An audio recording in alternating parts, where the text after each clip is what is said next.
ॐ ब्रह्मानन्दं परमसुखदं केवलं ज्ञानमूर्तिं द्वन्द्वातीतं गगनसदृशं तत्त्वमस्याधिलक्ष्यम् एकं नित्यं विमलमचलं सर्वधी साक्षिभूतम् भावातीतं त्रिगुणरहितं सद्गुरुं तं नमामि। ॐ पार्थाय प्रतिबोधितां भगवता नारायणेन स्वयं व्यासेन ग्रथितां पुराणमुनिना मध्ये महाभारतम् अद्वैतामृतवर्षिणीं भगवतीम् अष्टादशाध्यायिनीम् अम्ब त्वामनुसन्दधामि भगवद्गीते भवद्वेषिणीम् यं ब्रह्मा वरुणेन्द्ररुद्रमरुतः स्तुन्वन्ति दिव्यैस्तवैः वेदैः साङ्गपदक्रमोपनिषदे गायन्ति यं सामगाः ध्यानावस्थिततद्गतेन मनसा पश्यन्ति यं योगिनः यस्यान्तं न विदुःसुरासुरगणा देवाय तस्मै नमः। यस्यान्तं न विदुःसुरासुरगणा देवाय तस्मै नमः।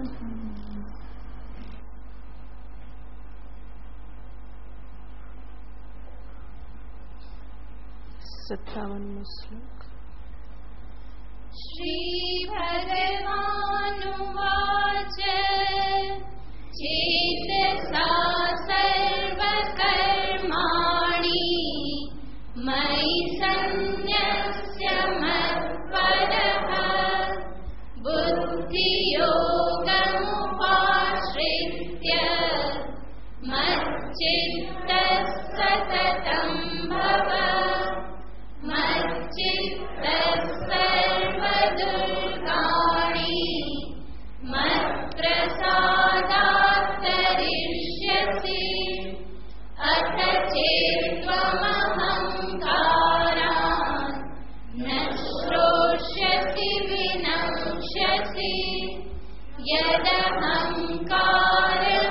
यदहङ्कारमाश्रित्य न योच्य इति मन्यसे मिथ्येष व्यवसायस्ते प्रकृतिस्त्वां नियोक्ष्यति स्वभावजेन कौन्तेय निबद्धस्वेन कर्मणा कर्तुं नेच्छसि यन्मोहात् करिष्यस्य वशोऽपि तत् ईश्वरः सर्वभूतानां हृद्देशेऽर्जुन तिष्ठति भ्रामयन् सर्वभूतानि यन्त्रारूढानि मायया तमेव शरणं गच्छ सर्वभावेन भारत तत्प्रसादात् परां शान्तिं स्थानं प्राप्स्यसि शाश्वतम् इति ते ज्ञानमाख्यातम् गुह्यात् गुह्यतरं मया विमृश्येतदशेषेण यथेच्छसि तथा कुरु।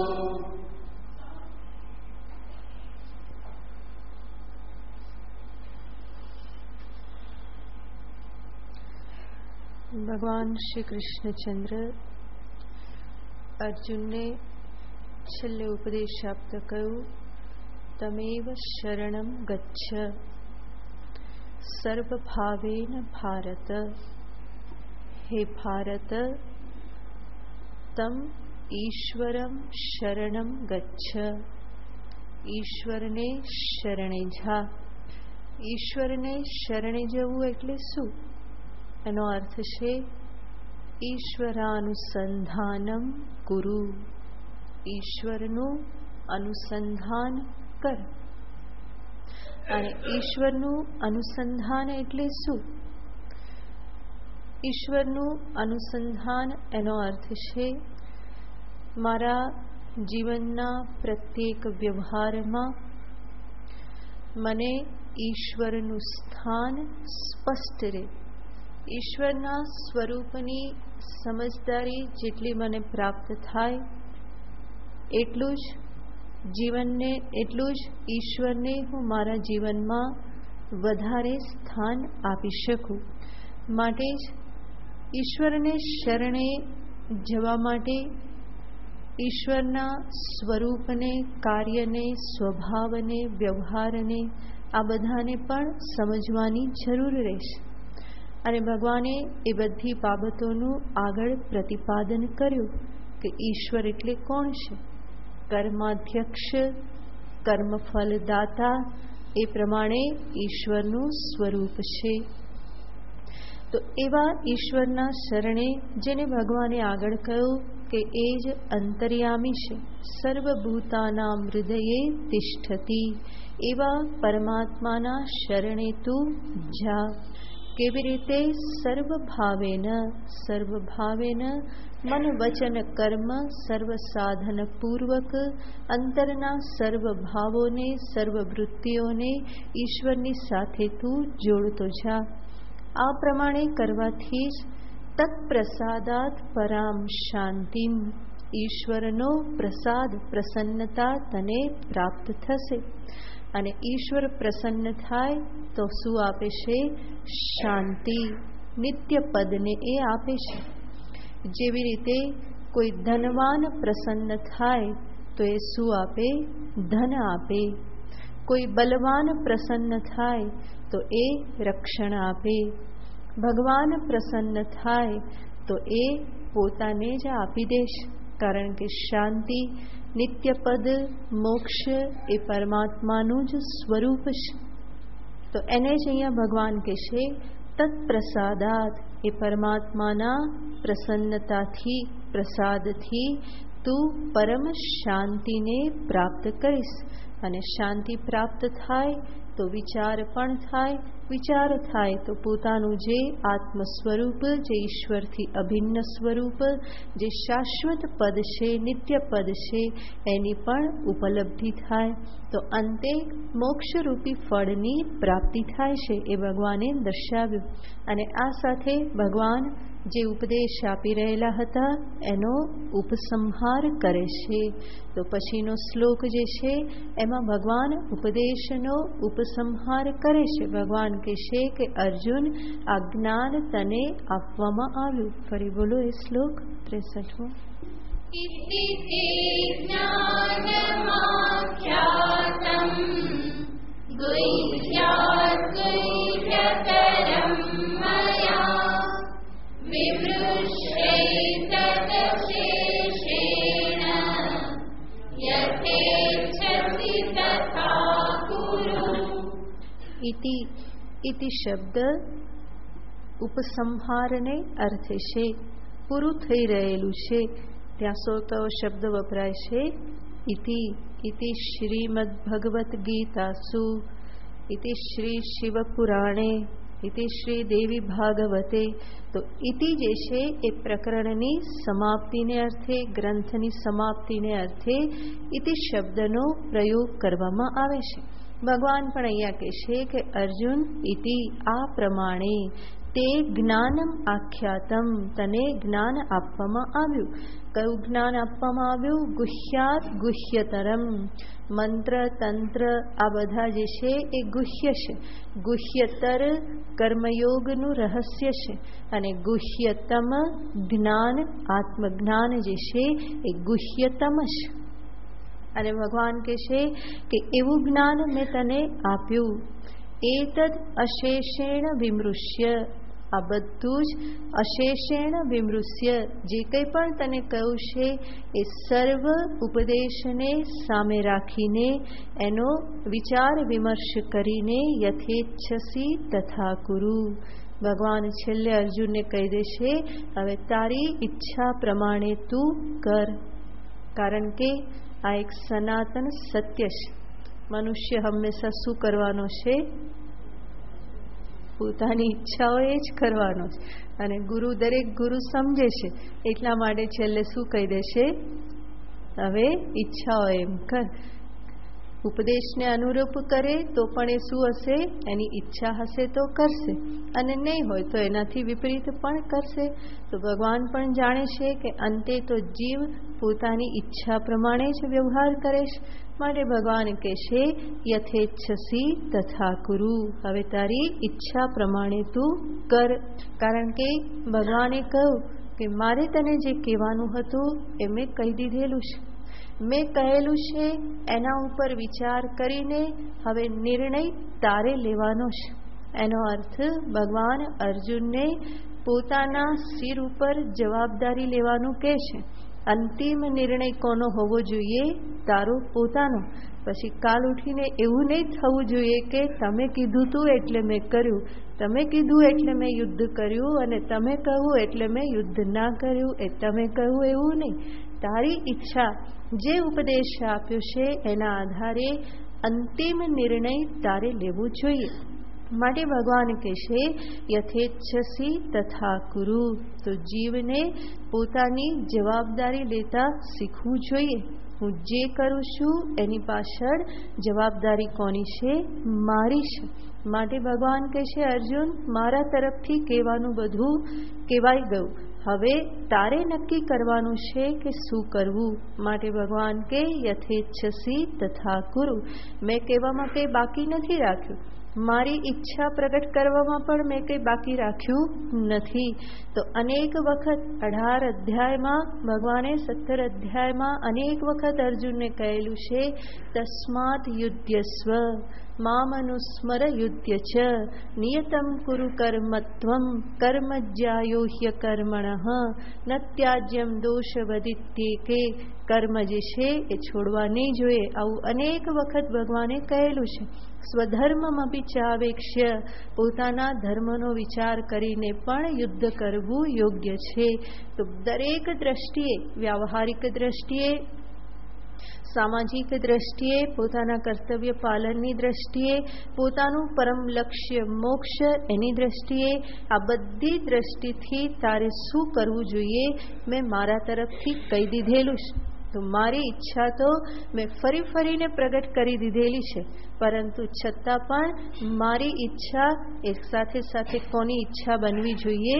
તારી પણ ઈચ્છા બનવી જોઈએ. ત્યારે જ તું એ કરીશ. માટે ભગવાન કહેશે યથેચ્છસી તથા કુરુ.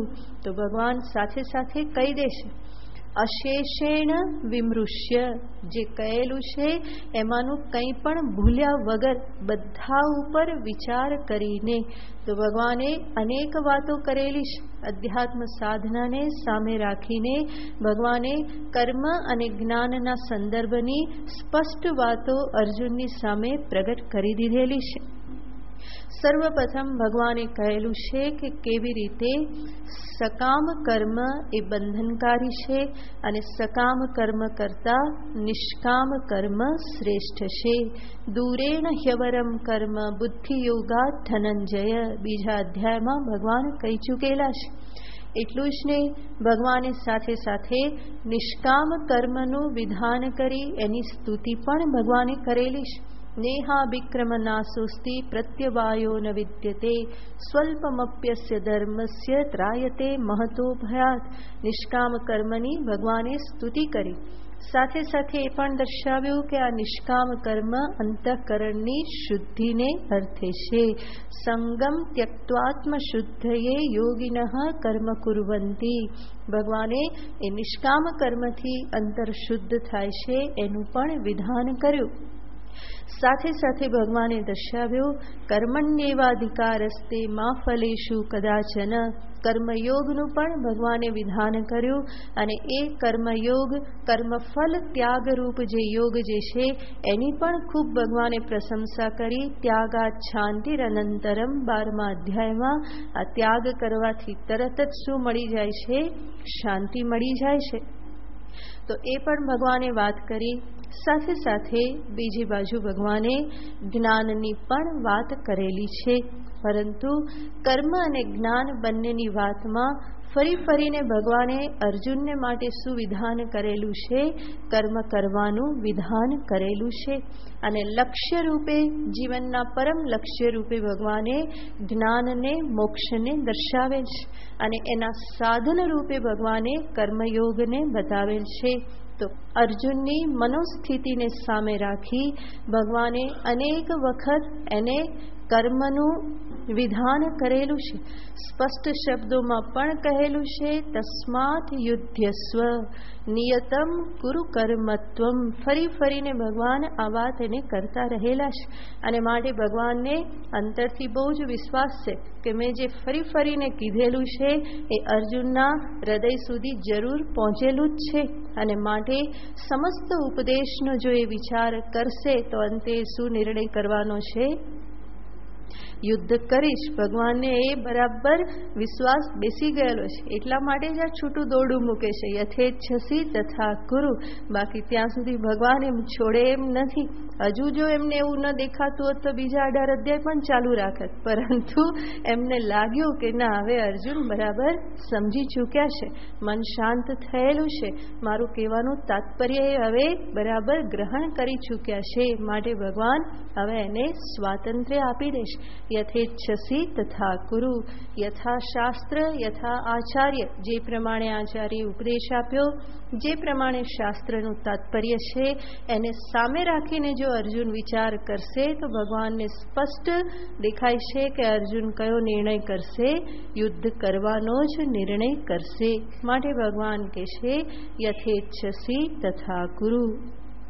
અને સાથે સાથે અહીંયા બીજું એ પણ જોવાનું છે કે ગુરુ ક્યારેય પણ વાત શિષ્ય ઉપર થોપી ના બેસાડે, પરંતુ ગુરુ પણ હંમેશા શિષ્યની વિચાર શક્તિ ખીલે એવો પ્રયત્ન કરે છે. માટે જ નિર્ણય લેવાનું એને કહે છે કે જેથી કરીને એ વિચાર કરે. તો ગુરુનું આ એક કર્મ ફરજ થઈ જાય છે કે શિષ્યની બુદ્ધિને બુઠ્ઠી ના કરી દે, પરંતુ એની બુદ્ધિને ખીલવે, એને વિચાર કરતી કરે, એની વિચાર શક્તિ જે છે એ વધારે વૃદ્ધિ પામે. જે પણ વિચાર શક્તિ પ્રાપ્ત થયેલી છે એ વિચાર શક્તિનો એ પૂરેપૂરો ઉપયોગ કરે.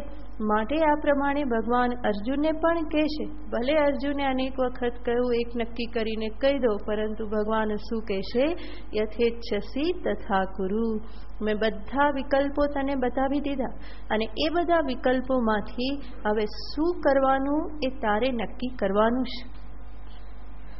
તો આ રીતે આ એક આદર્શ આચાર્યનું લક્ષણ છે કે જે કોઈ પણ ઉપદેશને થોપી બેસાડતા નથી, પરંતુ ઉપદેશ આપી અને પછી શિષ્યને સ્વાતંત્ર્ય આપી દેશે. અને એના થકી આચાર્યનો પોતાના ઉપદેશમાં રહેલો વિશ્વાસ પણ પ્રગટ થાય છે. પોતે જે ઉપદેશ આપ્યો છે એમાં એટલો વિશ્વાસ છે અને સામે ગ્રહણ કરનાર જે છે એમાં પણ એટલો બધો વિશ્વાસ છે કે જેથી કરી એને લાગે છે કે કંઈ ખોટું ગ્રહણ કરશે નહીં. અને અહીંયા તો આચાર્ય સાક્ષાત નારાયણ છે અને નર સ્વરૂપ નરોત્તમ એવા અર્જુન એ જ ત્યાં શિષ્ય શ્રોતા છે. માટે કે ખોટું સમજવા માટે કોઈ અવસર જ નથી. તો ભગવાન બહુ જ શાંતિથી અર્જુનને કહી દેશે કે અર્જુન, કહેવાનું હતું એ મેં કહી દીધું, હવે તું જે ઈચ્છે તે કર. જરૂર અર્જુન આગળ કહેવાના છે, કરીશ્યે વચનમ તવ, ના ના હવે તો તમે કહેશો એ જ કરીશ, બરાબર. તો ગુરુ શિષ્ય બંને કહે છે કે તારી ઈચ્છા હોય એમ કર, તો કે ના તમે કહેશો એમ કરીશ, ના તારી ઈચ્છા હોય એમ કર, ના ના તમે કહો એમ જ કરીશ. તો આ આગળ અર્જુન કહેવાના છે. તો શરૂઆત કોણે કરી? ભગવાને છોડી દીધું કે હવે તારે જે કરવાનું હોય એ તું કર, તારી ઈચ્છા પ્રમાણે તું કરી શકે છે. ભગવાને જે અહીંયા કહ્યું વિમૃશ્ય એતદ અશેષેણ, જે મેં કહેલું છે એ બધું જ સામે રાખીને, કંઈ પણ ભૂલ્યા વગર, આ ભગવાને અહીંયા કહ્યું. અને એની સાથે ભગવાન ઉપદેશ પૂરો કરવાના હતા, પરંતુ ભગવાન કરુણા નિધાન છે. સર્વ જીવોની ઉપર હંમેશા કૃપા કરવી, એના હિતનો ઉપદેશ આપવો એનો સ્વભાવ છે, અને એ સ્વભાવ એ ક્યારેય છોડી શકતા નથી.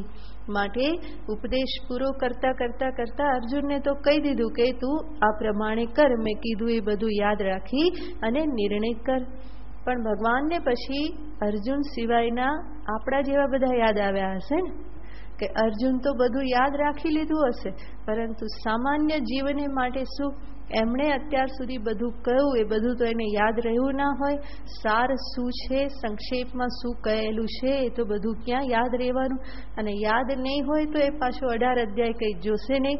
અને એટલા માટે ભગવાનને થાય કે જે 18 અધ્યાયનો સાર જે મેં કહ્યું કે બધું સામે રાખીને નિર્ણય લે, તો એ સમસ્ત ઉપદેશનો સાર જે છે ભગવાન સર્વ જીવોને સામે રાખીને ફરી એકવાર કહી દેશ.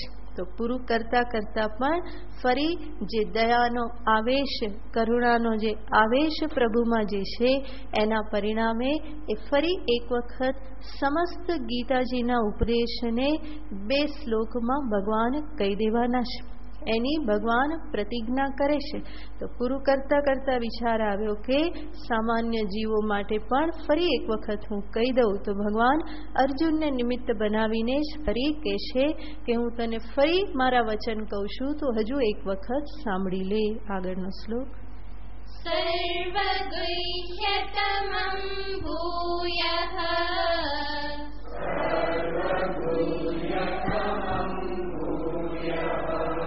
શૃણુ મે પરમં વચઃ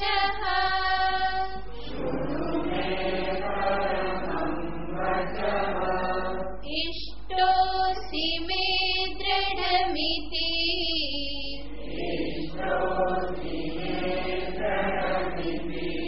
તતો વક્ષ્યામિ તે હિતં.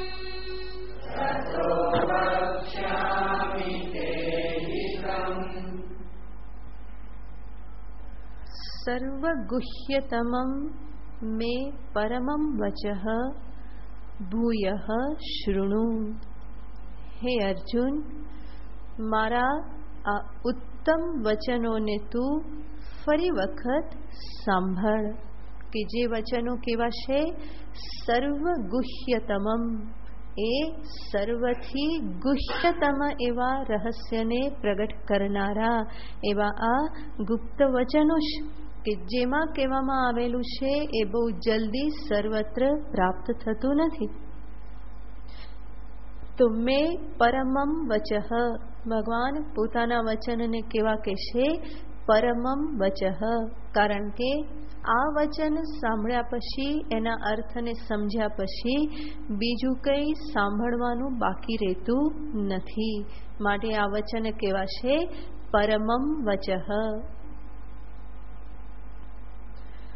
અને સાથે સાથે ગુહ્યતમ, સર્વથી ગુહ્યતમ રહસ્યથી ભરપૂર એવા આ વચન છે. અને ભગવાન જાણે છે કે કઈ તો દીધેલું છે, માટે ભગવાન કહેશે ફરી એક વખત સાંભળી લે. હું ફરી એક વખત કહેવામાં આળસ નથી કરતો, તો તું સાંભળવામાં તો આળસ નહીં જ કરે. અને કદાચ ભગવાનને લાગે કે આળસ થઈ રહી છે, હવે અર્જુનને થતું હશે કે બહુ થઈ ગયું, તો ભગવાન કહેશે શૃણુ. ફરી પાછું ધ્યાન એનું ખેંચે છે કે ભાઈ સાંભળી લે, ઉપેક્ષા ન કરતો. બધું પૂરું થયું છે. જે કહ્યું છે એનો જ સાર હું ફરી કહેવા માંગુ છું, પરંતુ છતાં પણ તું એનો અનાદર ન કરતો. ભૂયઃ શૃણુ, ફરી તું સાંભળી લે. કારણ કે એવું વિધાન છે કે ભૂયોપી પથ્યમ વક્તવ્યમ. જે પથ્ય હોય, હિતકારી હોય, એનો ફરી ફરીને ઉપદેશ આપવો જોઈએ. એમાં પુનરુક્તિને દોષ માનવામાં આવતું નથી. સામાન્ય રીતે પુનરુક્તિ, ફરી ફરી કહેવું, એક પ્રકારે દોષ છે. કીધેલું ફરી કહેવું એને દોષ કહેવામાં આવે છે. પરંતુ જ્યારે પથ્ય હોય, હિતકારી વાત હોય, તો એને ફરી ફરીને કહેવી જોઈએ એવું કહેવામાં આવે છે. માટે ભગવાન કહે છે ભૂયઃ શૃણુ, કારણ કે આ વચન કેવા છે? પરમમ વચઃ, પરમ હિતકારી આ બધા વચનો છે. સાથે સાથે કહેવામાં આવે છે કે જે અપથ્યસ્ય ચ વક્તા શ્રોતા દુર્લભ. અપથ્ય બહુ ગમે એવું ના હોય, એનો કહેનારો અને સાંભળનારો આ બંને કેવા છે? દુર્લભ છે. અને અહીંયા જે સત્ય હકીકત કહેવામાં આવે છે એ બહુ સારી નથી લાગતી. અર્જુનને પણ કર્મ કરવાનું કે એ બહુ સારું નથી લાગતું, છતાં પણ ભગવાન ફરી ફરીને કહે છે. તો વક્તા પણ દુર્લભ છે. ન ગમે એવી વાત કહેનારો વક્તા જે છે એ બહુ દુર્લભ છે. કારણ કે બધાને શું જોઈતું હોય છે? તો કે બધા ખુશ રહે અને પ્રશંસા કરે એવું જ જોઈતું હોય છે. માટે કડવું કોઈને કહેવાનું હોય તો બધા પાછા પડે, ના ના હું નહીં કહું. એટલું જ નહીં, કડવું સત્ય સાંભળનારો શ્રોતા પણ દુર્લભ હોય છે. તો અર્જુનને ગમતું નથી કર્મ કરવું, યુદ્ધ છોડવું છે, પરંતુ ભગવાન ફરી ફરીને એને કહી રહેલા છે. અને જે કહી રહેલા છે એ સાંભળી પણ રહેલા છે અર્જુન. તો વક્તા અને શ્રોતા બંને, વક્તા જે છે કહેવાનું છોડતા નથી અને શ્રોતા પાસે કોઈ છૂટકો નથી. ભગવાન ફરી ફરીને કહે છે શૃણુ શૃણુ શૃણુ. જરાક અર્જુન આમ તેમ થઈ જાય તો ભગવાન તરત શું કહે છે? સાંભળ, એ બાજુ પછી જોજે. બરાબર? અહીંયા ધ્યાન રાખ, સાંભળ, મારી સામે જો હું શું કહું છું, ધ્યાન દઈને સાંભળ, બીજું બધું પછી જોજે. તો ભગવાન ફરી ફરીને આ પ્રમાણે કહે છે. અહીંયા પણ ફરી ભગવાને કહ્યું ભૂયઃ શૃણુ, મને ખબર છે અર્જુન, જે કીધેલું જ ફરી કહું છું, છતાં પણ તું ફરી એક વખત એ સાંભળી લે. પરમમ વચઃ ભૂયઃ શૃણુ તતો વક્ષ્યામિ તે હિતમ. હું તને હિતકારી વચન કહીશ, એ તું શૃણુ સાંભળ. તે હિતમ વક્ષ્યામિ, આ જે છે હું તને શું કહેવાનો છું? હિતકારી વચન કહેવાનો છું. અર્જુન કે ભાઈ શા માટે આટલું બધું મને જ શા માટે કહો છો? કેમ આટલું બધું તમે મને કહી રહેલા છો કે આ પરમ વચન છે, હિતકારી છે, ફરી હું તને કહી દઉં. આટલું બધું કહેવાનું પ્રયોજન શું છે? કઈ ગણતરી છે કે શું? ભગવાન કહે છે કોઈ ગણતરી નથી, માત્ર એક જ પ્રયોજન છે. શું? ઇષ્ટોસી મે, તું મને કેવો છે? પ્રિય છે. તું મને વહાલો છે, પ્રિય છે. અને એટલા માટે આ બધી રહસ્યમય વાતો, આ જે શ્રેષ્ઠ વચનો જે છે એ હું તને કહી રહેલો છું.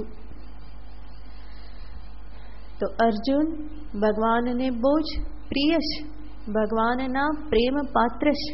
અને પ્રિય છે એટલા માટે જ ભગવાન આ બધું કહી રહેલા છે.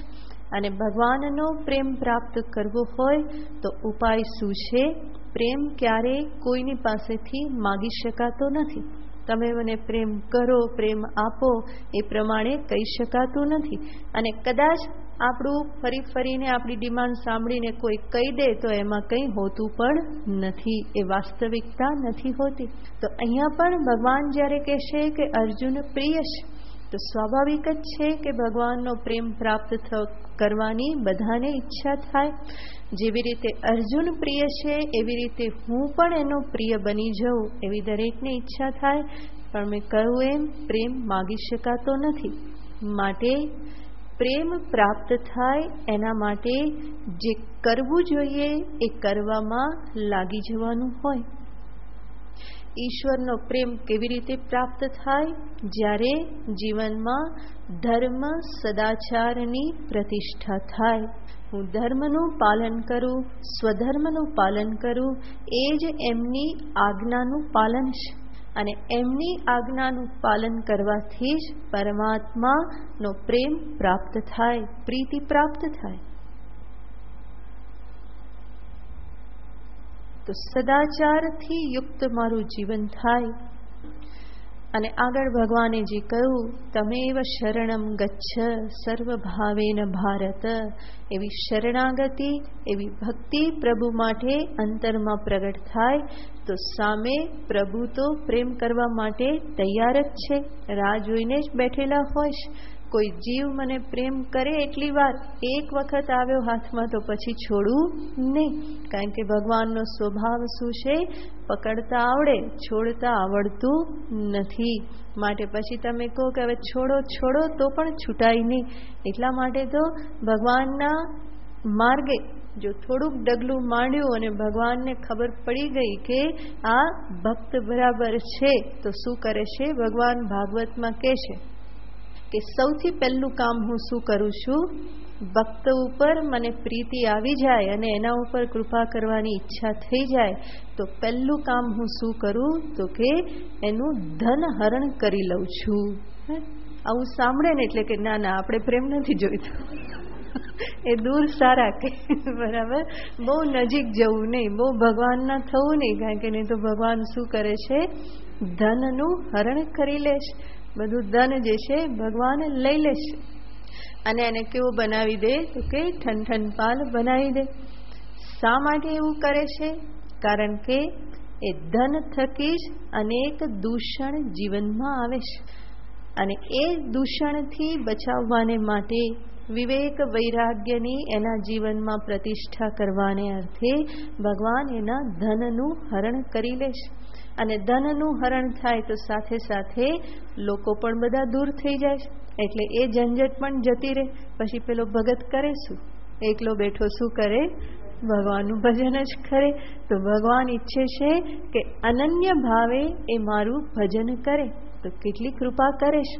પરંતુ જીવ પોતે અહંકારી થઈ વિષય વાસનાથી ગ્રસ્ત થઈ ગયેલો છે અને માટે વિચારી લે છે કે ના ના, આવી કૃપા તો નથી જોઈતી, એ થોડા દૂર રહે સારા. મારું ધન પણ એવું એનું રહેવું જોઈએ, પરિવાર સ્વજન બધા પણ એવા ને એવા રહેવા જોઈએ અને એ બધાની વચ્ચે સાથે કોણ આવી જવા જોઈએ? ભગવાન પણ સાથે સાથે આવી જવા જોઈએ.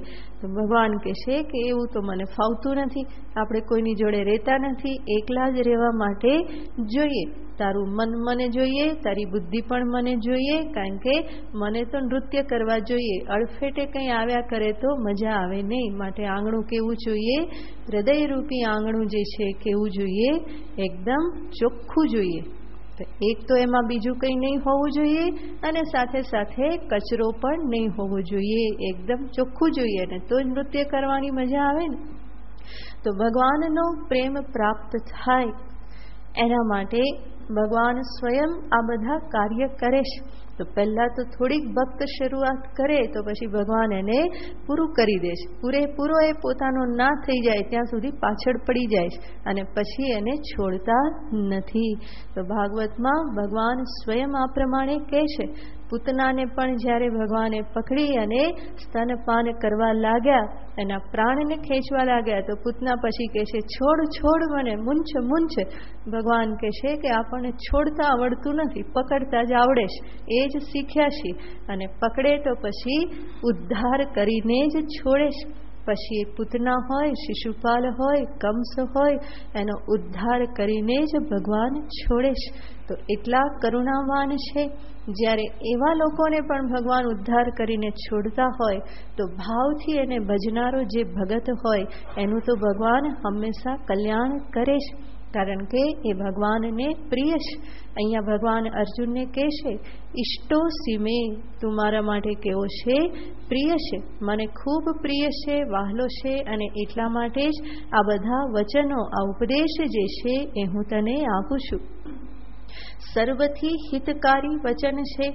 ઈષ્ટો સીમે એટલા માટે જ કહું છું ભગવાન શંકરાચાર્યજી મહારાજ કહે છે કે ન ભયાત ન અર્થ પ્રયોજનાય, હું કોઈ ભયના કારણે તને આ બધું કહેતો નથી, કે પછી અર્થ પ્રયોજનાય, તારી પાસેથી કોઈ ધન પ્રાપ્ત કરવા માટે હું આ બધા વચનો તને કહેતો નથી. એક જ પ્રયોજન છે, શું? તું મને પ્રિય છે. ઇષ્ટો સીમે, આગળ પણ ભગવાન કહી ચૂકેલા છે કે તું મારો સખા છે, મને પ્રિય છે, એટલા માટે હું આ કહી રહેલો છું. અહીંયા પણ ભગવાન ફરી અર્જુનને કહે છે કે અર્જુન, તું મને પ્રિય છે. એટલું જ નહીં, મારા માર્ગે ચાલનારા દરેક મને પ્રિય છે, અને એટલા માટે જ ફરી આ ગીતાજીના સારરૂપ એવા જે વચન જે છે એ વચનો હું તને કહી રહેલો છું. તો ભગવાન સ્વયં કરુણા કરી અને હવે 2 શ્લોકમાં સમસ્ત ગીતાજીના સારને બતાવે છે. પહેલો શ્લોક: મન્મનો ભવ મદ્ભક્તો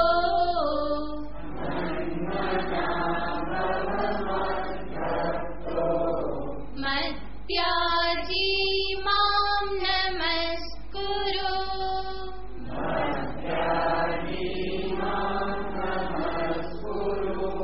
મામે વૈશ્યસી સત્યં તે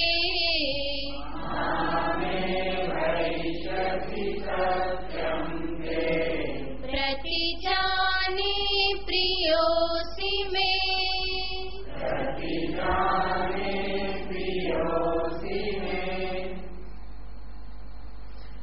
આજે શ્લોક જે છે એમાં ભગવાન કર્મયોગ નિષ્ઠાને બતાવે છે, અને પછીના શ્લોકમાં જ્ઞાનયોગ નિષ્ઠાને દર્શાવે છે. ભગવાન શરૂઆતમાં જ કહી ચૂક્યા, લોકેસ્મિન વિવિધા નિષ્ઠા પુરા પ્રોક્તા મયા નઘ. 3જા અધ્યાયમાં ભગવાને આ ઉપદેશ આપ્યો છે, અને એ જ 2 નિષ્ઠાને વિસ્તારથી ભગવાને ફરીને આગળના અધ્યાયોમાં બતાવી. તો સમસ્ત ગીતા શાસ્ત્ર જે છે એમાં આ 2 જ બાબતનો ઉપદેશ આપવામાં આવ્યો છે, કર્મયોગ, જ્ઞાનયોગ. એ સિવાય ભક્તિ યોગ અને ધ્યાન યોગ પણ છે. ભક્તિ યોગનો સમાવેશ કર્મયોગમાં થઈ જાય છે, ધ્યાન યોગનો સમાવેશ જ્ઞાન યોગમાં થઈ જાય છે. તો કર્મ અને જ્ઞાન એની સાથે જ ભક્તિ અને ધ્યાન પણ અંતર્ભૂત છે. એટલા માટે ભગવાન આ 2 શ્લોકમાં જે વાત કરે છે એમાં સર્વપ્રથમ કર્મયોગ નિષ્ઠાની વાત કરે છે, કે જે કર્મયોગમાં ભક્તિ સાથે સાથે આવે જ છે. ભક્તિ વગર કોઈ પણ કર્મયોગ બનતું નથી.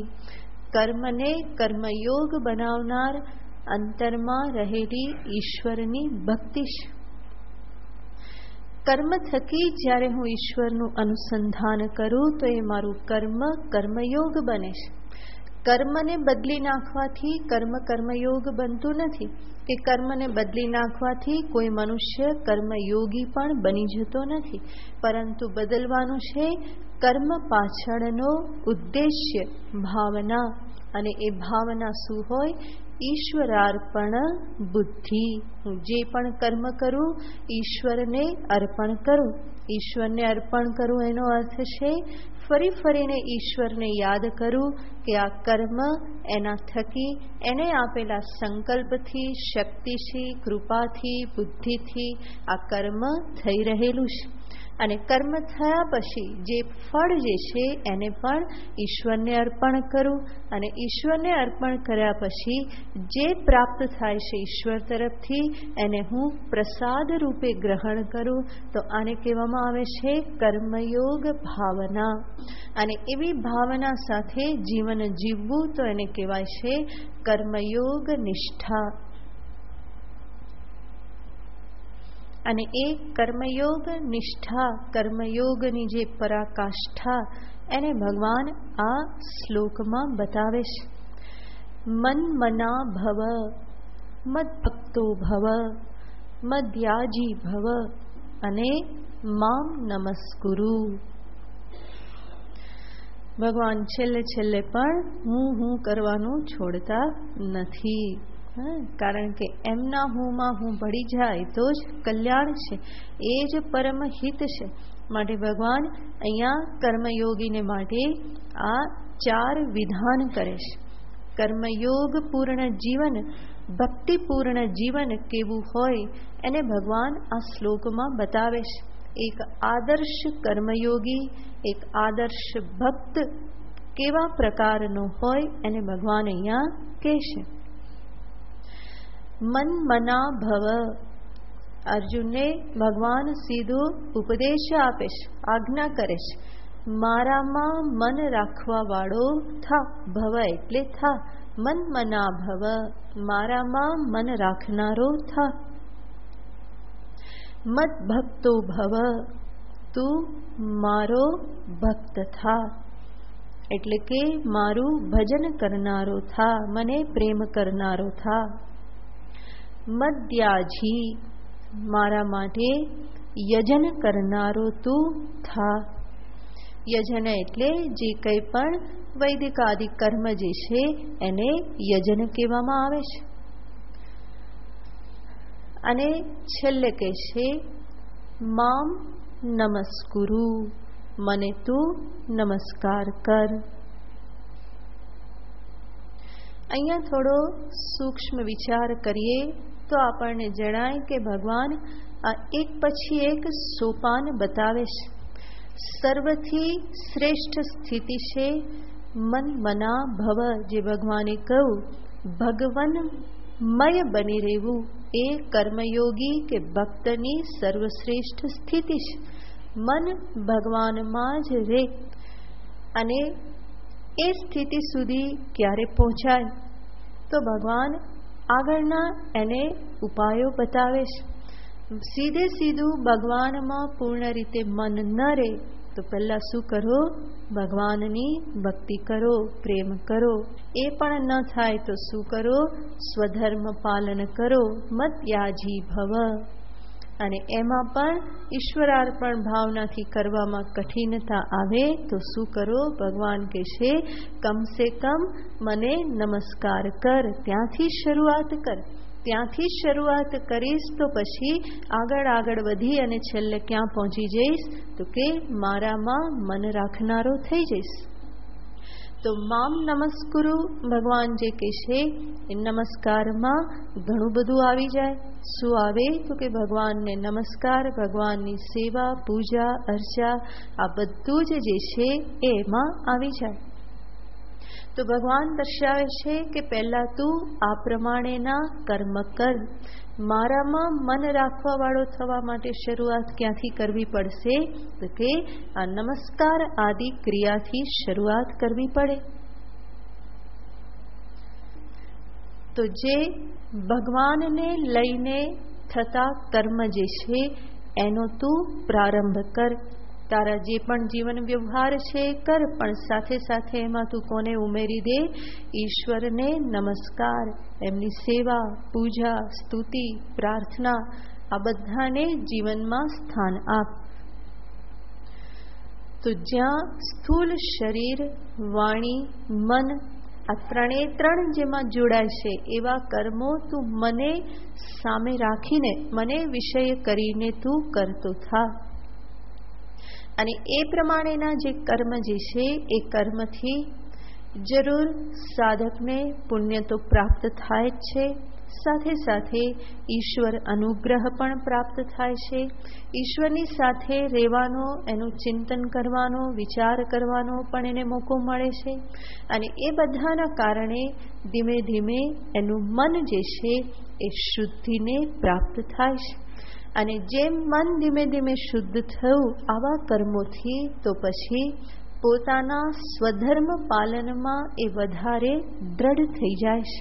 નહીં તો મન શુદ્ધ નહોતું ત્યારે એમાં ફરીને ચ્યુતિ થઈ જાય.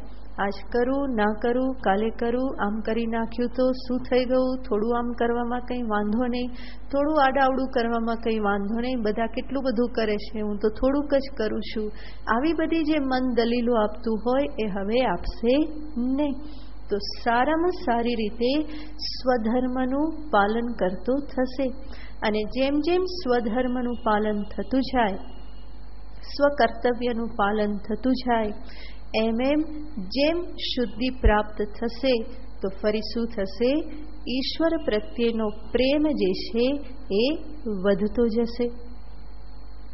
શુદ્ધ અંતઃકરણમાં જ ઈશ્વર પ્રત્યેનો પ્રેમ અભિવૃદ્ધિ પામે છે. તો એને જ ભગવાન કહે છે, મદભક્તો ભવ, મારું ભજન સેવન કરનારો થા. અને એક વખત અંતરમાં ભક્તિ પ્રાપ્ત થઈ, પ્રેમ પ્રાપ્ત થયો, તો એનું સ્મરણ તો સહજ રીતે થાય છે. પ્રેમમાં જેટલી ઉત્કટતા એટલી જ સ્મરણમાં સહજતા. જેટલો ભગવાન માટે ઉત્કટ પ્રેમ હોય એટલું જ એમનું સ્મરણ કેવું થઈ રહેશે? સરળ થઈ જાય છે.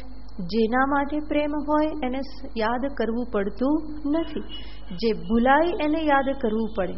જેના માટે પ્રેમ હોય એનું વિસ્મરણ થતું નથી, ભૂલાતું જ નથી. માટે સ્મરણ જે છે કેવું બની રહેશે? સહજ બની રહેશે. અને એને જ ભગવાન કહે છે, મન મનાહા, મારામાં મનવાળો. અર્જુનને સામે રાખી અને ભગવાન સર્વને આ ઉપદેશ આપે છે કે દરેક જીવ સર્વપ્રથમ કેવો બને? મન મના, મારામાં મન રાખનારો બને. અને ત્યાં સુધી પહોંચવા માટે આગળ જે બધા ભગવાને જે કયા સાધનો, એ બધા સાધનોને જીવનમાં અપનાવવા જોઈએ. બહુ જ તટસ્થ રીતે પોતાની મનોસ્થિતિને જાણીને જે કરવા યોગ્ય હોય એને જીવનમાં અપનાવી લેવું જોઈએ. તો સર્વ રીતે ભગવાનમાં મન રાખનારો થઈ જા. ભગવાન અર્જુનને આ ઉપદેશ આપે છે કે તું આવો થઈ જા. અને એના દ્વારા ઉપદેશ શેનો છે?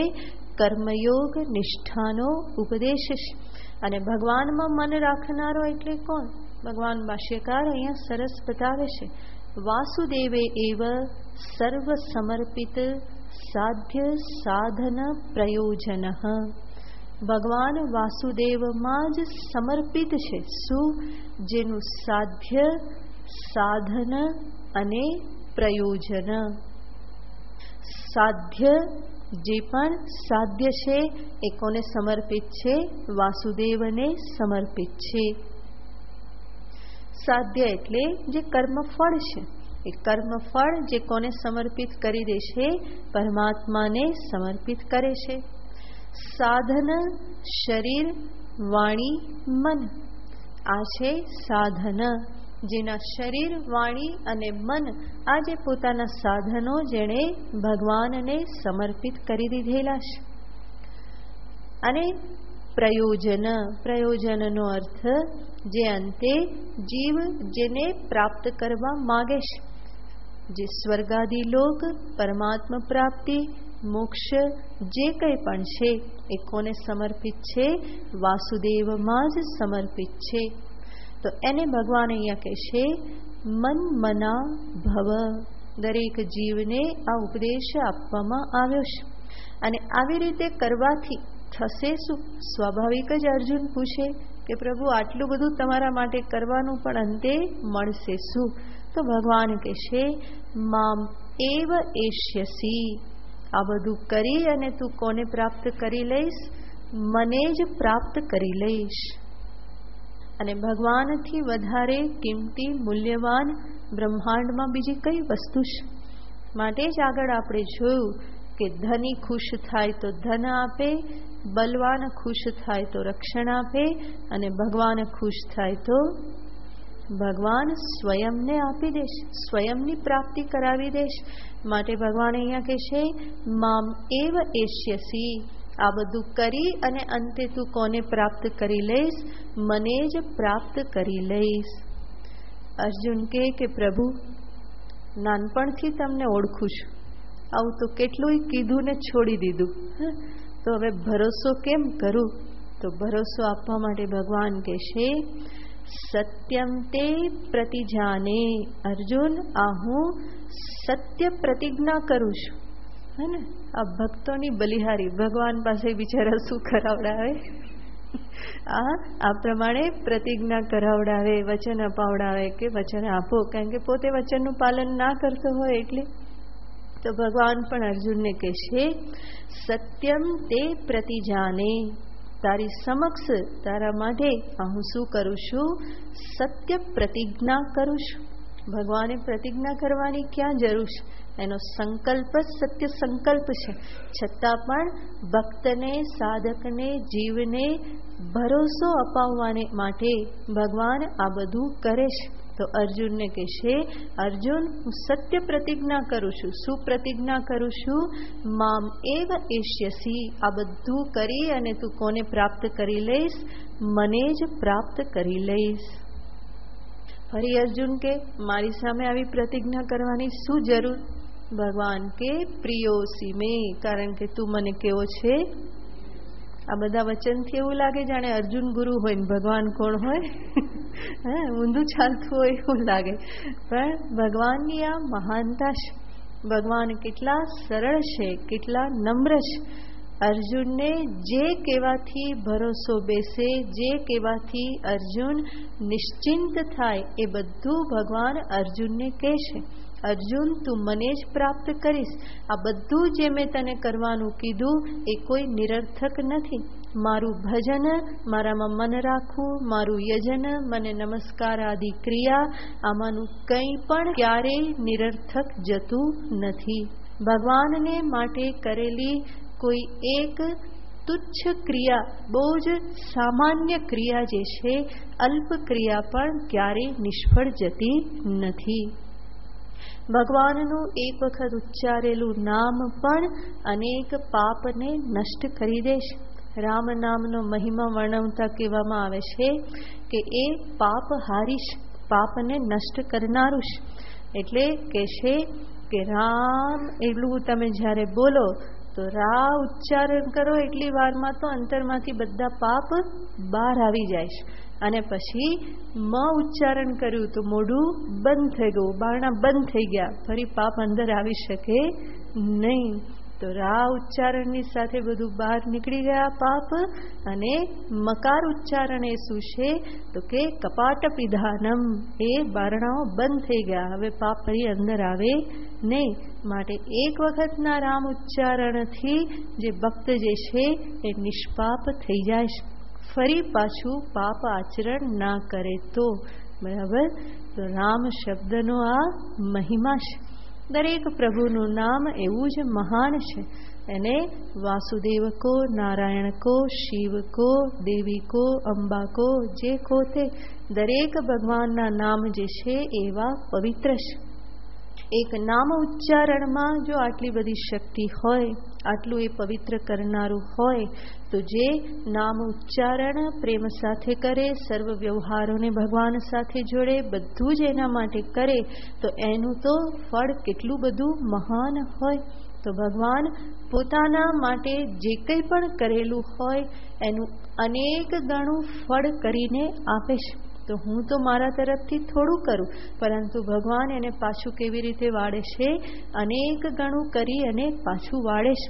માટે તો દ્રૌપદીના ચીર પૂર્યા, એક પાટો બાંધ્યો તો એના તાતણા ગણી ગણી અને તાતણાની સામે શું આપી? એક એક સાડી આપી.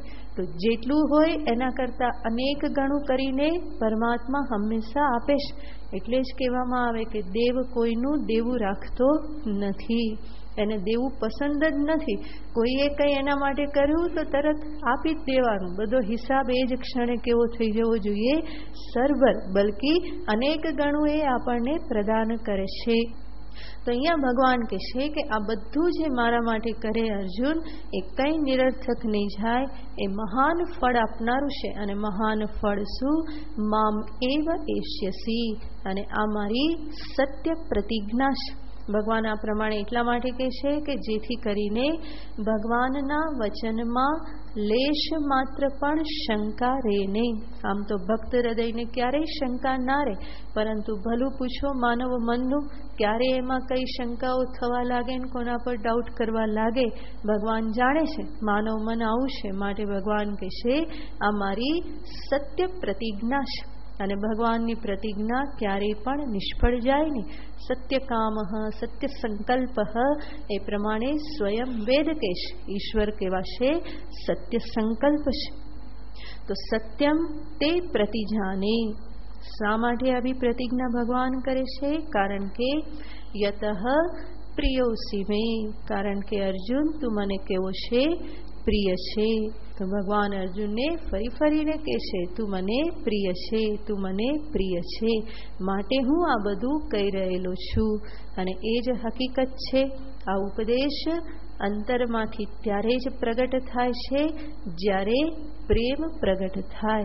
તો અંતરમાં રહેલા શિષ્ય પ્રત્યેના કે શ્રોતા પ્રત્યેના પ્રેમની જ આ અભિવ્યક્તિ જે છે એ ઉપદેશ પ્રદાન રૂપે થાય છે. પ્રેમનું મૂર્તિમાન સ્વરૂપ આ જ્ઞાન ઉપદેશ છે. એ ઉપદેશ એ પ્રેમનું જ એક સ્થૂલ સ્વરૂપ છે, એની અભિવ્યક્તિ છે. તો ભગવાન પણ આ સમસ્ત ગીતા ઉપદેશ આપે છે એ શું છે? ભગવાનનો પ્રેમ જ એ પ્રમાણે પ્રગટ થયેલો છે. માટે તો ભગવાને કહેલું છે ગીતા મેં હૃદયમ પાર્થ. ગીતા એ મારું હૃદય છે. હૃદય એ શું છે? પ્રેમ સ્થાન છે, પ્રેમનું સ્થાન છે, પ્રેમનું અધિકરણ છે. માટે ભગવાન અહીંયા અર્જુનને કહે છે તું મને પ્રિય છે, માટે હું આ બધું કહું છું. અને એ અર્જુન થકી ભગવાન સર્વ સાધકને ભક્તને કહે છે કે તું મને પ્રિય છે, અને માટે આ બધો ઉપદેશ આપ્યો છે એનું અનુસરણ તું કરીશ તો મામ એવ એષ્યસી, મને જ તું પ્રાપ્ત કરીશ. તો ભગવાને આમાં કર્મયોગને સંક્ષેપમાં કહ્યો. આગળ ભગવાન જ્ઞાન યોગને એક શ્લોકમાં બતાવવાના છે. પછી જોઈશું. ઓમ પૂર્ણમદ પૂર્ણમિદં પૂર્ણાત પૂર્ણમુદચ્યતે પૂર્ણસ્ય પૂર્ણમાદાય પૂર્ણમેવાવશિષ્યતે. ઓમ શાંતિ શાંતિ શાંતિ. હરિ ઓમ. શ્રી ગુરુભ્યો નમઃ. હરિ ઓમ.